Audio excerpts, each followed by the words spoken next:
It seems like every organization wants to innovate, but so few really know how to manage it. So today, we're going to break down the playbook, from that high-level blueprint right down to the daily actions that can spark a real breakthrough. Let's dive in. So, let's start with the big question. Why do so many amazing ideas just fail? It's easy to blame the concept itself, but honestly, more often than not, the real problem is the organization. It's not a creativity problem, it's a management problem.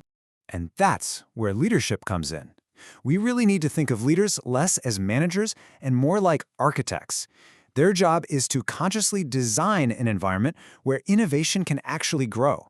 Because trust me, it does not happen by accident. So what does being an innovation architect actually mean?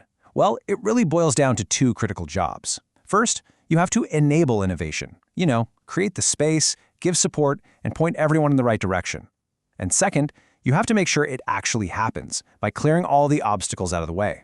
When you get this right, you really see that leadership is the single biggest factor.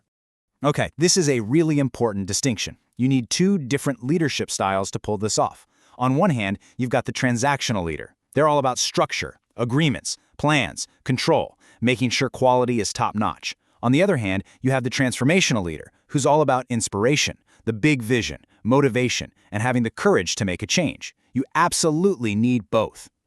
Let's say you're rolling out a new digital testing system. That thing has to work perfectly, and it has to be on schedule, no excuses. That is a job for a transactional leader. It's all about flawless execution.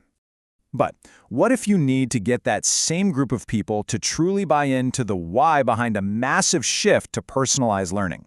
That's a whole different ballgame. That requires inspiration, vision. It needs that transformational style to get people excited and motivated for the change. Here's a hard truth. A great idea can't fight for itself. It needs champions. These are the people inside the organization who become the engine for a new idea. They use their knowledge, their authority, their network, whatever they've got to push that idea forward, get past the resistance, and find the resources it needs to actually survive. And you don't just need one type of champion. You need a whole team.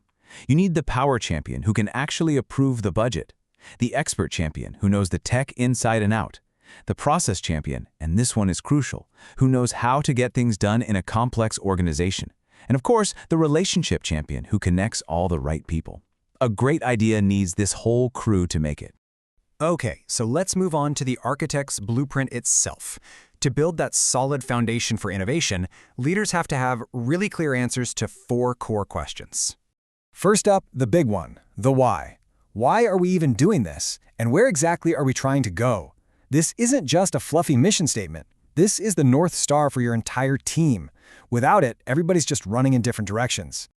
Question number 2 is about focus. What are we going to work on? And maybe even more important, what are we going to actively say no to? This forces you to make hard choices and make sure your limited time and money are aimed at what really matters. Third is the who. Because, let's be real, innovation is never a solo act. Who are the key people we need to get on our side? If you think about this early, you can start building support and get ahead of the resistance that you know is coming. And finally, number 4, the how. How are we going to know if this is actually working?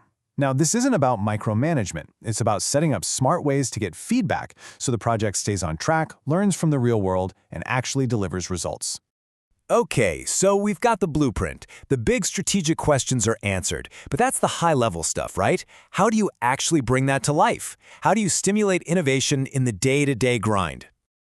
Well, that brings us to the daily build. These are 6 really practical, powerful guidelines that can totally transform your team's ability to innovate, starting like tomorrow. Guideline number 1 sounds almost too simple, but it's a game changer. Stop doing things. Seriously, innovation needs room to breathe. It needs time, money, and focus. The quickest way to get that is to find low-value stuff and just stop. That monthly report no one reads. Kill it. Use that time to run a pilot project that could actually change things. Number 2 is to treat everything like it's a work in progress. Systematically look for ways to improve all your activities. So, for example, you could tweak the student internship process a little bit every single semester. When this becomes your default mindset, new ideas just start popping up naturally. Third, go look for what's working surprisingly well. We're all trained to spot problems, but what if you hunted for the unexpected successes? You know, maybe that tool you built for digital testing is suddenly being used by everyone for student surveys. That's not a distraction. That's a brand new opportunity you just stumbled upon. Okay, number 4 is a big one, culture. You have to build a culture where change feels like an opportunity, not a threat.